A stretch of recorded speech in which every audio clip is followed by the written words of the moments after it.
This page is the front cover of issue 22 of 64 magazine. It's priced at £3.95 and boasts about being the first and best Nintendo 64 magazine. Star Wars Rogue Squadron is clearly the main feature with a big screenshot of an X-Wing fighter. South Park is also highlighted with the main characters on show. Looks like they are previewing that game.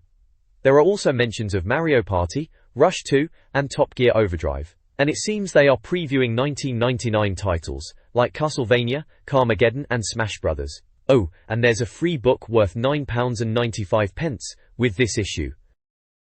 This page is an advert, encouraging readers to subscribe to 64 magazine and save up to £42.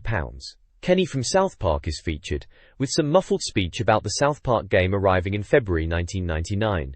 On the right, Banjo-Kazooie is prominent, and the advert lists some of the games covered in the magazine like GoldenEye, Banjo-Kazooie, Forsaken, World Cup 98, Yoshi's Story, Diddy Kong Racing, Mario 64, and Mario Kart 64. It also mentions books for GoldenEye, and Banjo-Kazooie are available too. This page is the contents for issue 22 of 64 magazine, promising a look at the hottest new games for the end of the century in the features section, headlined with Party Like It's 1999, featuring a shot of Perfect Dark. The 64 site section previews upcoming titles, including South Park, described as Telly's hottest cartoon, making its N64 debut, and Star Wars, Rogue Squadron, enticing players to show us your wedge.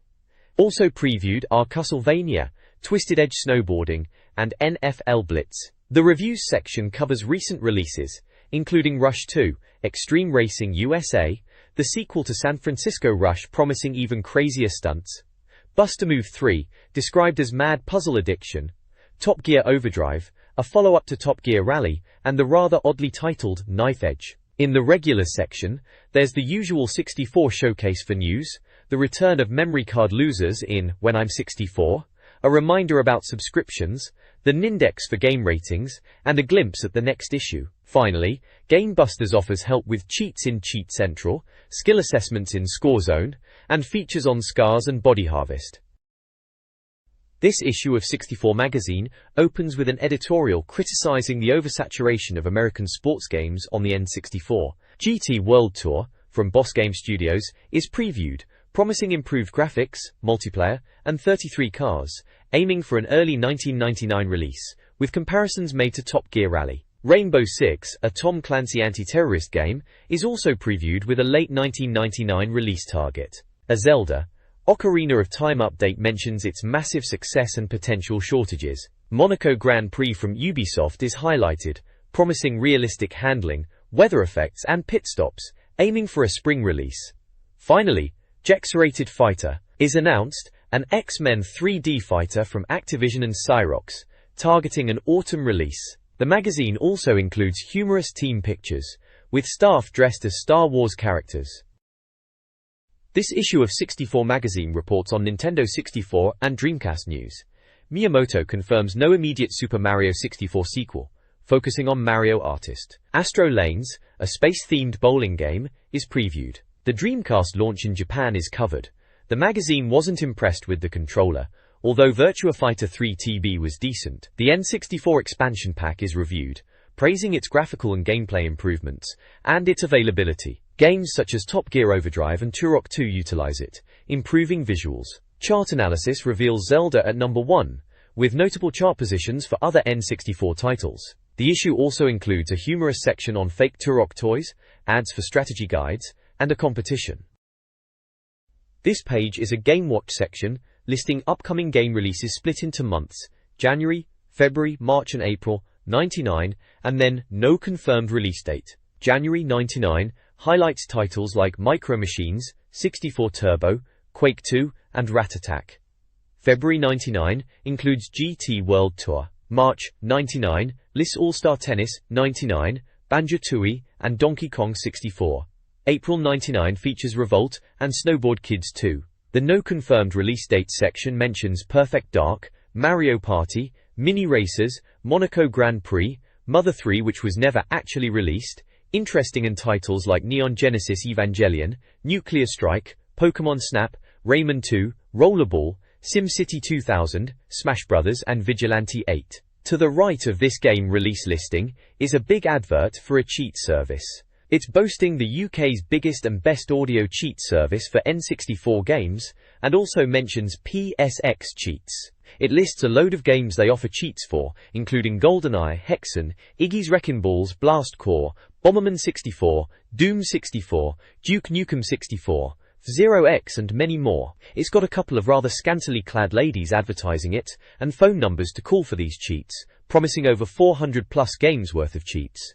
They are also running a competition to win consoles like a PlayStation, RAN 64 and Dreamcast. A simple call and you've got the cheat, it says. Right then. This page is the letters page, When I'm 64, and the 64 Aurum section, where readers have their say.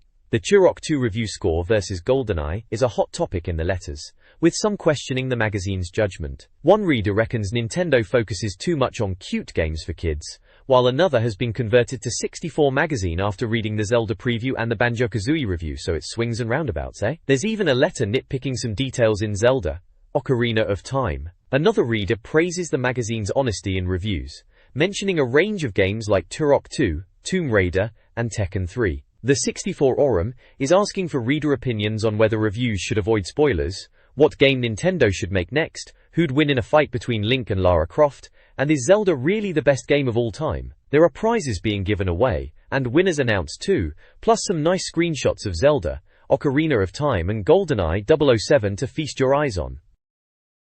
This page is all about the South Park game coming to the N64, a bit of a preview in this 64 site section. They're calling it Gonna Meet Some Friends of Mine, which is a bit cheeky. Seems like it's based on the Turok 2 engine, which is interesting. Calling it, there are a few screenshots showing the game in action. Looks like you can play as the kids.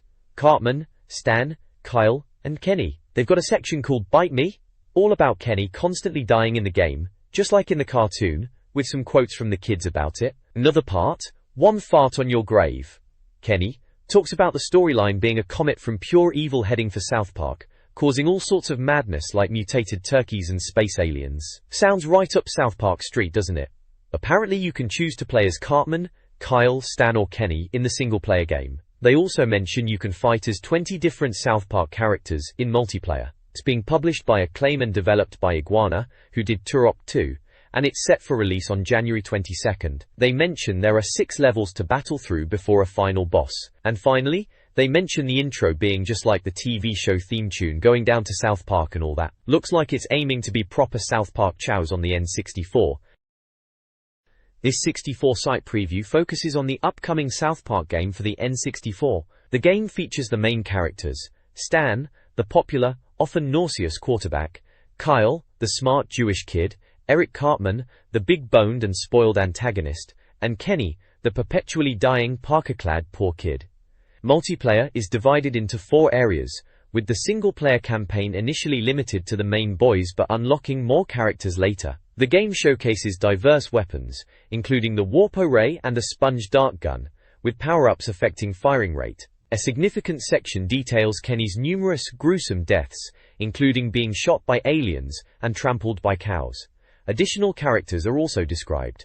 These include Mrs. Cartman, Officer Bar Brady, Mephisto, Pip, Uncle Jimbo, Ned, Big Gay Al, Wendy Testerberger, Mr. Mackey, and Ike Broflovsky, each with a unique personality and a random soundbite quote.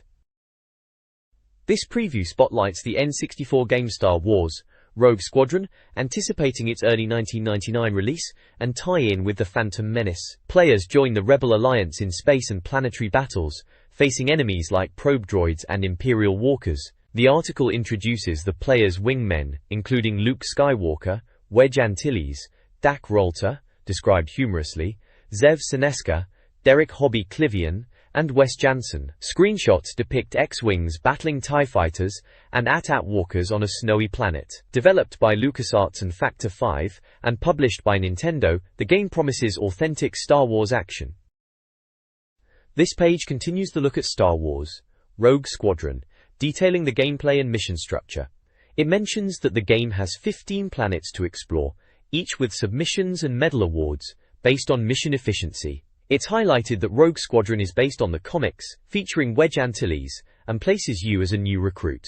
The game is set before The Empire Strikes Back, taking you to locations like Tatooine, Kessel Spice Mines, and Han Solo's homeworld of Corellia. Visually, it's stated to be a step up from Shadows of the Empire, with sharper graphics, though some fog is still present. Sound has also seen improvements. The article touches upon the humor with the Pants Wars gag, replacing pants for a certain word in film, and TV quotes, finding it puerile but amusing. Quotes from Vader, Greedo, Leia, Kenobi, Yoda and the Emperor are used to illustrate this.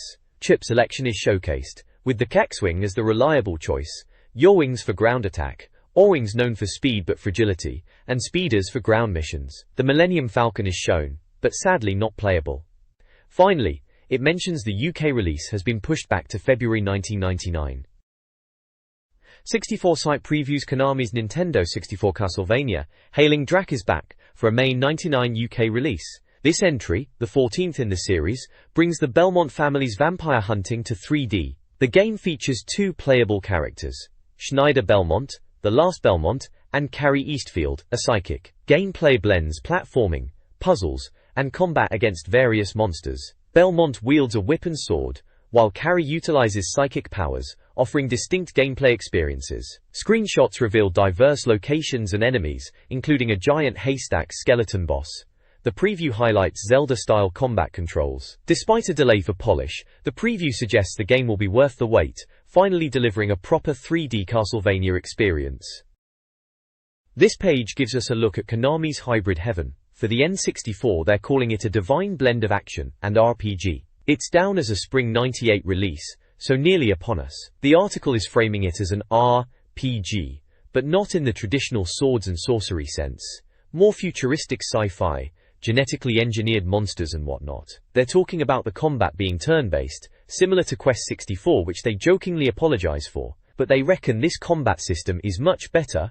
Battles start when you get near an enemy, and it goes into a battle mode. Apparently there's a power gauge, stamina, and hit points shown on screen. Perspective-wise, they say it's like Tomb Raider on the PlayStation, and recently Zelda on the N64. Movement is similar to Parasite even on the PlayStation 2. You can choose attacks from a menu when fighting. They even mention your character's limbs being stronger or weaker depending on how much you use them, which sounds a bit different. There are screenshots dotted about. One shows a monster behind a see-through wall, another has the player character crawling on the floor, and another with a good old kick in the ghoulies. It seems they're quite impressed with the game's potential as a turn-based RPG on the N64. This page is all about Mario Party for the N64, pitching it as a party game for 1999. They reckon it's a bit bonkers, comparing the size of the Mario characters' egos to celebrities. Apparently, Mario and his chums, including Luigi, Princess Peach, Yoshi, Donkey Kong and Wario, are having a right old Barney over who's the biggest celebrity, so Nintendo's decided to throw a party to sort it out in Mario Party style. Foy. The idea is it's a virtual board game with 50 different minigames, spread across 8 game boards, one of which is Donkey Kong's Jungle Adventure. They mention minigames, like a version of Simon Says, races, and one where you climb a rope while others try to shake you off. Looking at the screenshots, you've got players moving around a board, some circles hide subgames, there are Boo characters from previous Mario games making an appearance. Looks like a minigame featuring 4 giant Bowser characters terrifying some folk. There's a bobsleigh race, a cake party scenario, a claw grabber subgame, a beach ball game, and even Mario Kart Skellextric, Warrior. The info box says it's published by Nintendo, developed by Hudson Soft, and the UK release date is still to be announced. Typical. They reckon winning subgames earns you character stars and coins, which unlocks more, and that the game is coming to the UK sometime during 1999. Pikachu Genki Dechu, a N64 game aimed at the Japanese market, lets players interact with Pikachu using a microphone pack. Described as a glorified Tamagotchi, it features exploration, photography of other Pokémon, and subgames. Carmageddon, originally controversial on PC for its violence, is coming to N64. Players earn points by destroying rivals and pedestrians, or zombies in some versions. The game includes various vehicles, upgrade options, 37 levels across 10 environments, and 2-player multiplayer. Published by Psy, Carmageddon is scheduled for release in April 1999. This page showcases a preview of Rayman 2, The Great Escape, hailing it as a 3D platformer in the vein of Mario and Banjo-Kazooie, but with a Crash Bandicoot twist. They mention Rayman's unique abilities, and the game's focus on platforming and puzzles, within 30 levels. The publisher is Ubisoft, with a UK release slated for March '99. Next up is Penny Racers, which was originally called Koro Q in Japan. It's a conversion of the Japanese game by THQ, focusing on pullback toy car racing. The release has been pushed back to February '99 to allow for further translation and gameplay tweaks. The game promises better playability and high quality. Finally, there's All-Star Tennis from Ubisoft and Smart Dog, also due in March '99. This is touted as a more realistic tennis game than Hudson's anime-style tennis games. It features an arcade mode, with wacky power-ups like bomb tennis balls, moving away from traditional tennis rules for more chow-tennitic fun. They mention the bomb tennis mode turns the balls into grenades. This preview is for the upcoming 3D brawler, Smash Bros., known as Nintendo All-Star Dairon 2 Smash Bros. In Japan. The game, developed by Nintendo and HAL, features a roster of Nintendo characters like Mario, Link, Donkey Kong, Pikachu, Samus, Kirby, and Yoshi battling each other in a chaotic free-for-all. Up to 4 players can participate simultaneously, with each character wielding unique special moves and power-ups. While multiplayer is emphasized, the single-player mode involves climbing a tournament ladder and facing a secret boss, potentially Bowser or Ganondorf. The article offers humorous character descriptions, highlighting each fighter's quirks. The article also includes an advertisement for Visions Online, selling N64 games, memory cards and other accessories. Previewing upcoming N64 games, the feature highlights several anticipated titles. Perfect Dark, from Rare, is poised to surpass GoldenEye with futuristic weaponry and a complex plot. Quake 2, brought to the N64 by Activision, aims to replicate the PC game's success, while Rat Attack offers arcade-style 4-player battles against evil rodents. Shadow Man, a mature thriller, and Micro Machines V3 Turbo, with 8-player racing, also feature. Star Wars, Rogue Squadron promises impressive space combat, and Banjo-Tooie, a sequel from Rare, will be massive. Castlevania 64 blends platforming with Zelda-like elements. Koei's Winback offers a Metal Gear Solid-inspired multiplayer experience. Vigilante 8 provides vehicular combat set in the 1970s. Finally, Donkey Kong 64 is rumored, potentially rounding out Rare's busy schedule. This magazine feature previews upcoming Nintendo 64 games. Jet Force Gemini, Rare, Spring, is a 3D shooter with puzzle elements, starring 3 characters fighting evil insects. Super Smash Bros., Nintendo TBA, is a 4-player fighting game featuring Nintendo characters. Ogre Battle 3, Nintendo TBA, is a strategy game from Quest. Star Wars, The Phantom Menace, Nintendo May, includes racing and lightsaber duels. 12 Tales, Conker 64, Rare, Summer, features a redesigned Conker. Fisherman Bass Hunter 2, is a fishing game. Rampage Universal Tour, Midway Spring, is a monster-smashing game. Harvest Moon 2, Natsume Summer, is a farming RPG. Goemon 2, Konami Summer, is a 3D platformer with 2D gameplay. Duke Nukem 0 Hour GT March is a time-traveling action-adventure. This page features a review of Rush 2, Extreme Racing USA for the N64, penned by Roy Kimber. It's published and developed by Midway, a racing game from the USA, and it's out now as an import for £59.99. The review highlights the game's massive, convoluted tracks and ridiculously huge jumps, along with customizable cars. While the graphics aren't top-notch, and there are some graphical glitches and no night racing, the game is described as intensely enjoyable. The review points out the off-the-beaten-track locations: Las Vegas, New York, Hawaii, and Alcatraz. It notes that graphically, it's very similar to its predecessor, San Francisco Rush, with shiny cars reflecting clouds. The $64,000 question section seems to summarize the pros and cons, and overall the review is positive, awarding it a score of 64%. The Ninfobox details confirm the publisher and developer are Midway. It's a racing game from the USA, and it's available as an import. It also mentions player options and cart size. It does have rumble functionality.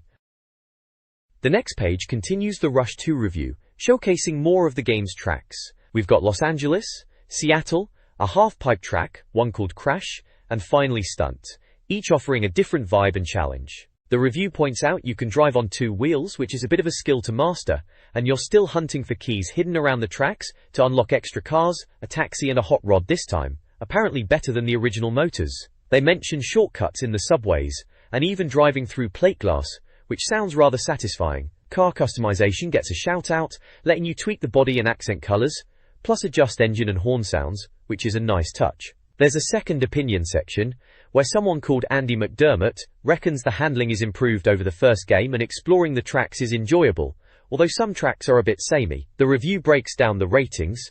Graphics get 4 N64 controllers, audio gets 5, gameplay gets 5, and challenge gets 5 too. Overall, Rush 2 scores a solid 80%, and the soundbite calls it one of the most fun and definitely the wackiest race games around.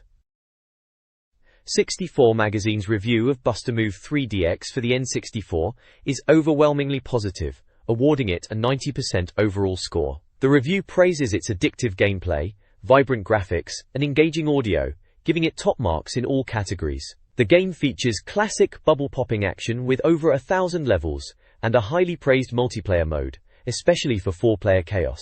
The review highlights the diverse pop stars characters, each with unique abilities. While noting minor technical limitations, the magazine emphasizes the game's fun factor and value. Bust-A-Move 3DX, developed by Taito and published by Acclaim, is recommended as a must-have for puzzle fans, priced at £39.99 and compatible with Rumble features.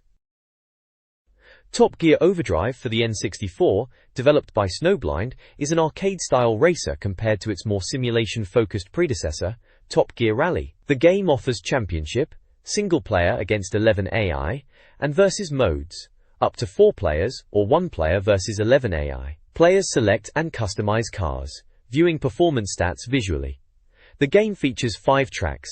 Frigid Peaks, Fertile Canyon, and Swampy Depot are highlighted. The review criticizes the graphics as blurry and muddy, though animation is smooth. Sound is passable, with a generic engine sound. The review's summary notes positives like car customization, but highlights negatives such as poor handling, random explosions, a flawed save system, poor music, and a misleading hires mode. The next page features a review of Top Gear Overdrive for the Nintendo 64. The magazine gives it an overall score of 65%. The review highlights the multiplayer mode as a redeeming feature, but criticizes the handling as unrealistic and the graphics as blurry. It also mentions random explosions and a flawed save system. There's a section detailing the N64 controller setup for the game, labeled Bottom Line Controls. It points out the A button for accelerate, B for brake and Z for nitro boost. Gorintanti. Alternatives to Top Gear Overdrive are suggested as F1 World Grand Prix and Top Gear Rally, noting their review scores in previous issues of the magazine. Rating scores are given with controller icons for graphics, audio, gameplay and challenge, all receiving 2 out of 4 icons, except challenge, which gets 3. A soundbite section concludes that the game is average, especially considering F1 World Grand Prix as a superior alternative. On the sides of the review are adverts for Console King and Skill, listing various games and consoles for sale, including N64 titles like Zelda 64, Turok 2, Star Wars Rogue Squadron, GoldenEye, Quake 2, and Super Mario 64 amongst others and accessories. There's also an advert for Premier Direct with a similar offer of games and accessories, mentioning titles like GoldenEye, Turok, F1 World Grand Prix, and Zelda. Knife Edge for the N64 is a poorly received on-rail shooter, earning a dismal 26% score. The game places players in the role of a pilot fighting aliens on Mars, but the basic storyline and 5 repetitive levels fail to impress. While boasting alternate routes, these are deemed superficial.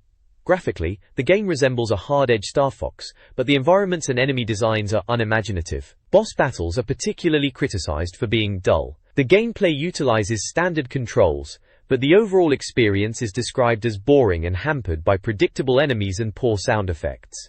Alternatives like Lylat Wars are suggested as far superior options. The review highlights several flaws, including its pointlessness without a light gun, bland visuals, and unskippable text. A second opinion further denounces the game as horrible and soul-sapping. Twisted Edge Snowboarding, an import title for £49.99, is a snowboarding game developed by Kemco and Boss Games. While featuring responsive controls and forgiveness compared to 1080 degrees, the game suffers from a slow pace, with borders taking a long time to build speed. Clipping issues and a lack of thrills are also noted. Despite its flaws, Twisted Edge is more forgiving than 1080 degrees, allowing for easier recovery from crashes and simpler stunts. The two-player mode is decent, though also slow. The game features a control layout and a cast of characters. Ultimately, the review concludes that Twisted Edge isn't as good as 1080 degrees, with robotic-feeling characters and slow recovery. The game receives mixed scores for graphics, audio, gameplay, and challenge, resulting in a 70% overall rating. This page is a review of NFL Blitz for the N64, scoring an impressive 85% overall. It's being touted as a welcome change from those overly complex American football simulations, and it's definitely aiming for an over-the-top, violent arcade experience. The review highlights the simplified approach, getting rid of the endless stats and play selections, focusing instead on fast-paced action. Russell Murray, in his second opinion, agrees, calling it an enjoyable game that's easy to control, though not quite as good as Madden. The control layout is shown, keeping it simple with actions mapped to the face buttons and C buttons for flips and jump tackles. Alternatives mentioned are NFL Quarterback Club 99 and John Madden 64, if you fancy something different. The game gets pretty high ratings across the board, with 4 N64 logos each for graphics, audio, gameplay and challenge, suggesting it's solid in all areas. The £64,000 question box sums it up as having crisp graphics and animated sequences, quick and fluid gameplay, and excessively violent action, but with time limits on everything, and might not appeal to hardcore American football fans. Finally, there's a section on the Play Editor feature, letting you create your own plays easily. The soundbite calls it a nice attempt at making American football more accessible to the average gamer. The next page reviews NBA Live 99 for the N64. It kicks off by saying that basketball games are a bit samey, but this one tries to stand out. They list the ninfo, it's for up to 4 players, a 128 meg cart, has Rumble, published by eSports, and costs £49.99. The review talks about how the game's AI is pretty clever, with your teammates actually calling for the ball and moving into position. They mention the controls are decent enough and the gameplay is alright, highlighting the replay function. However, they reckon graphically, it's a bit fuzzy looking, and the menus are a pain to use. Overall, they think it's pretty much the same as other basketball games out there, not really breaking any new ground. Reckon new. Tom Sargent gives a second opinion, saying it's okay, a decent afternoon's entertainment, but not as good as Nintendo's own NBA Courtside. Alternatives mentioned, if you fancy something different, are NBA Courtside and NBA Pro 98. The game gets ratings using the N64 logo for graphics, audio, gameplay, and challenge 4 N64 logos for each, suggesting it's solid if unspectacular. The overall verdict is 75%. There's a bit of a joke about player creation. Dave Stewart joins basketball team, referring to the Eurythmics singer. The soundbite sums it up as, yet another middle-of-the-road basketballer.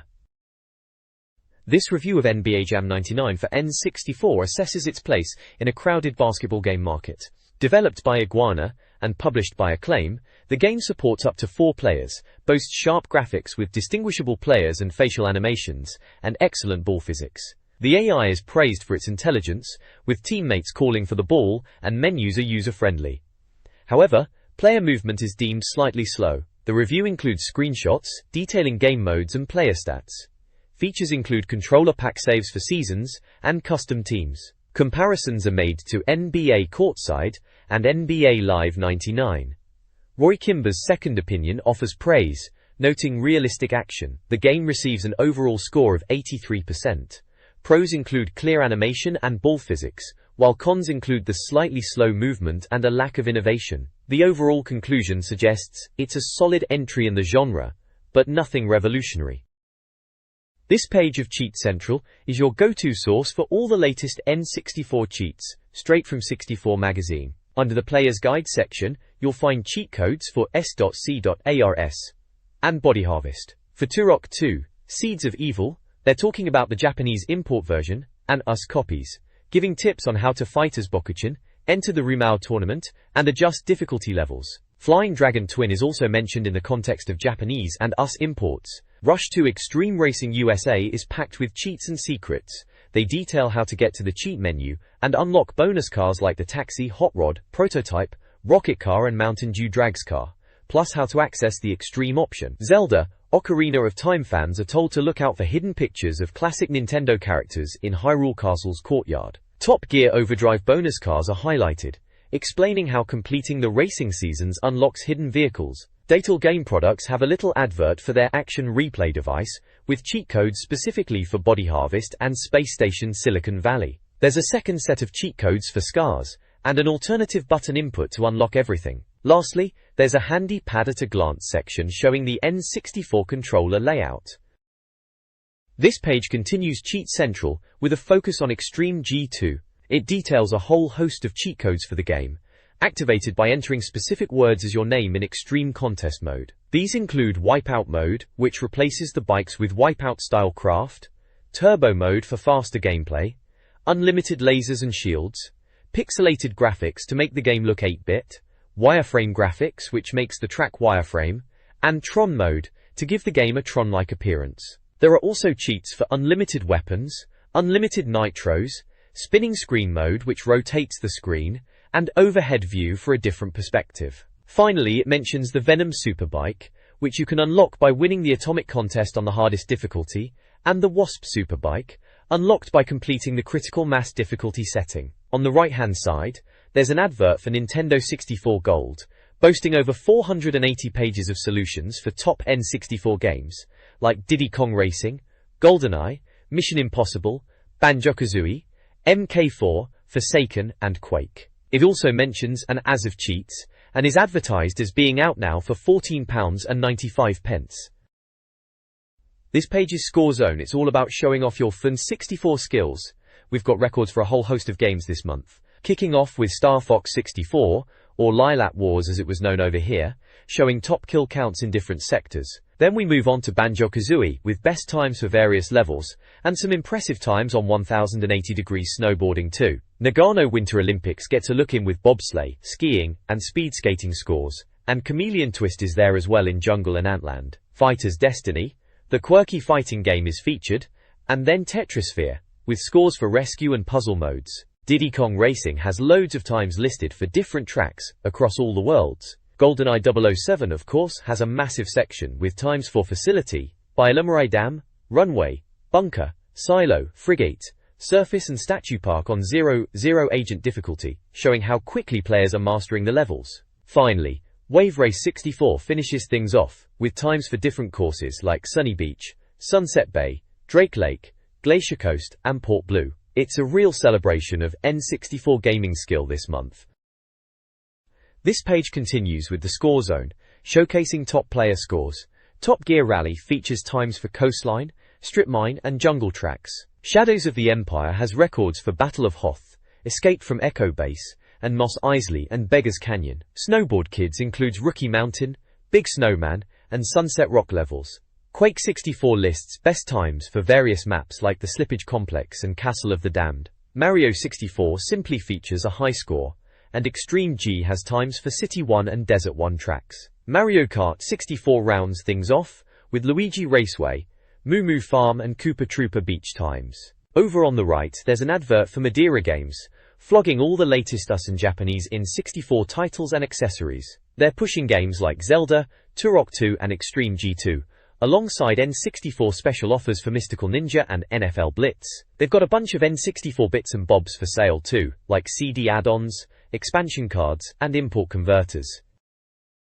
This advertisement from Gameplay promotes Game Boy Color and Nintendo 64 products. They are selling the Total Games Guide to Game Boy Color for £1.95. Gameplay, claiming to be Britain's biggest computer games supplier, is heavily promoting N64 consoles with low prices, free delivery, and a price guarantee, including trade-in options. Bundled N64 consoles with games are available, ranging from £74.99 to £107.99. A range of N64 games are listed, mostly priced between £25 and £40, as well as second-hand games with a 90-day guarantee. Accessories include carry cases, rumble packs, steering wheels, memory cards, and gaming chairs. An order form for purchasing is included. This guide for SCARS, Supercharged and Radical Sports, offers tips for new players.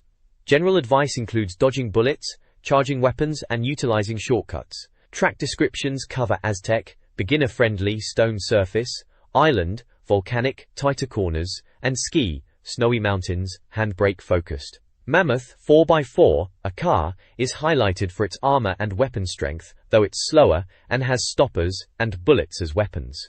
The Car Wars section details the 9 available cars, with Lion, Mammoth, Rhino, Shark, and Mantis initially selectable. The Lion Log is presented as an all-arounder, with good grip and average acceleration, ideal for all tracks, and no special weapon. Screenshots showcase gameplay environments: jungle for Aztec, volcanic for island, and snowy mountains for ski, along with the Mammoth 4x4 and Lion Log. The next page of this SDCARS guide showcases more tracks and vehicles. First up, we have Rally, set in a European countryside with lush green hills, churches and bungalows. Sounds quaint, but they say there are tricky grassy bits to watch out for at high speed. Then there's Mountain, an alien-infested track, bumpy surface, loads of corners, and even alternative routes they reckon the UFOs add to the challenge. Finally, Canyon is a desert dust bowl track, low traction, tight bends, high walls and narrow roads, again with alternative routes to spice things up. We also get a look at 2 more motors. The Rhino Roadster is described as a defensive tank with strong armor and good acceleration, though it's not as powerful as the Mammoth, and no special weapons apparently. The Tiger Shark sounds nippy with good acceleration and speed, and it's got weapons Stinger and bullets, but it's apparently a bit flimsy and skids about a lot, especially on slippery tracks. This SCARS guide details 3 tracks and 5 cars. The Water Track offers underwater racing with unique handling and alternative routes. Pipe is the longest and most difficult, a sandy construction site with forgiving collisions. Blade is a dark industrial city track requiring handbrake skills. The cars include the Mantis V-Twin, fast, weak, the hidden Scorpio X2, balanced stats, decent weapons, the GT Cobra, speed and weapons less grip, the Cheetah V12, racing focused, and the powerful Phantom Panther, top stats, ultimate weapons. This page is a right bargain bonanza for N64 and retro gamers. It's an advert, pure and simple, all about buying, selling and exchanging your games and consoles.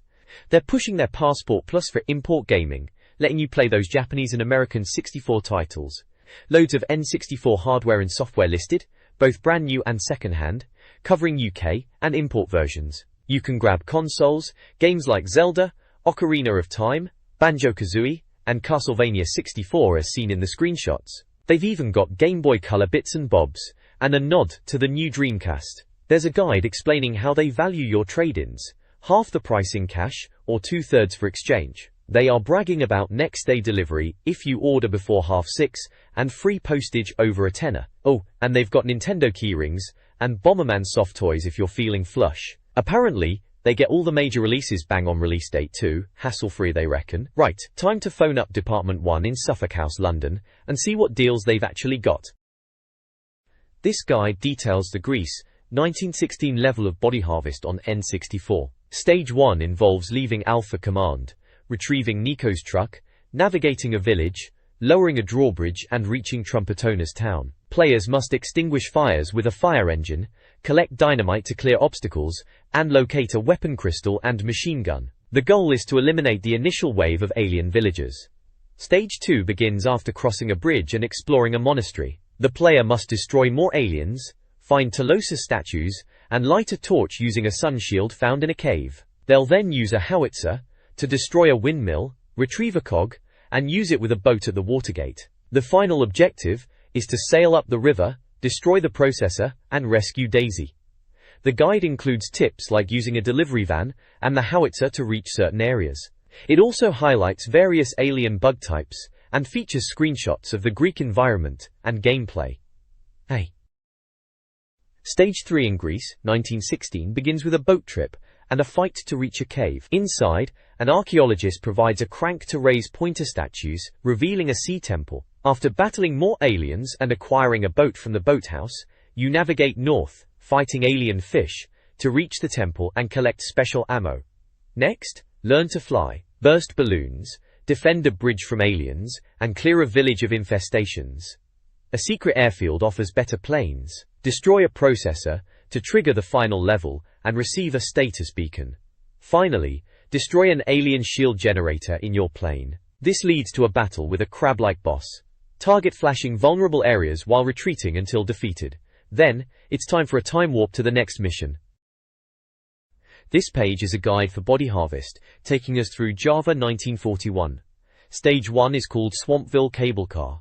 It starts you off in Swampville, where you're blasting harvesters and aliens in the village. You're told to search houses for goodies, pick up a hunting rifle, and then head to Bob's Bargain Boathouse. But typical Bob, the boat's knackered and needs engine parts. You've got to deal with more aliens, including war scooters, to get to a cable car for the North Island. There's some faffing about, with a power pylon and alien jelly to restore power to the cable car, so you can get to the North Island and sort out an alien processor using a boat. Stage 2 moves on to the radio station.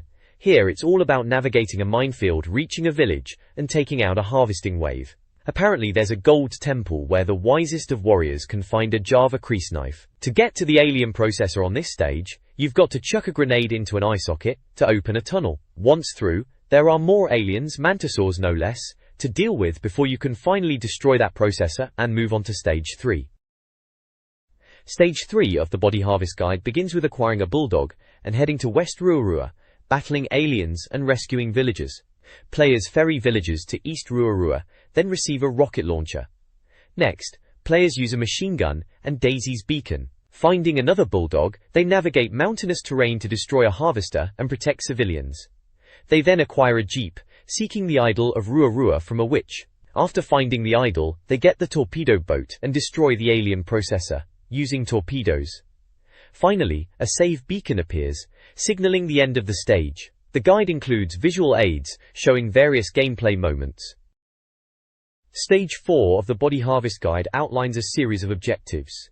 Players navigate a channel, gather resources, and destroy a harvester in a village. They then protect civilians from another harvester, using a boat and airboat to reach a military base and battleship. Within the battleship, they fix fuel lines and trigger an attack. Afterward, they locate a water temple, find the elemental temple of fire to get the crysknife hilt, and find 3 other parts of the knife to put it back together. Players proceed to the military base, reach the alien processor, and use rocket launchers to destroy it before saving and preparing to face the alien shield generator. Stage 5 begins with players driving to the shield generator and destroying 4 pillars and the central turret.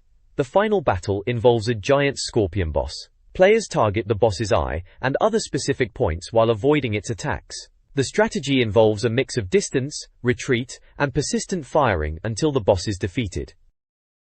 This page is an advertisement for 64 Solutions magazine and associated strategy guides. They are offering annual subscriptions to the magazine, with an enhanced subscription option including a free Nintendo 64 game. A wide selection of strategy guides are promoted for key N64 titles, such as Zelda 64, Banjo-Kazooie, World Cup 98, GoldenEye, Star Fox 64, Lilat Wars, and Turok 2, amongst others. Game screenshots are used throughout. To illustrate the guides, you can see Zelda in Kakariko Village, shots of Banjo-Kazooie, GoldenEye's multiplayer, and Turok 2's gruesome dinosaurs. The advert includes an order form and contact details for purchase via mail, phone, email, or web.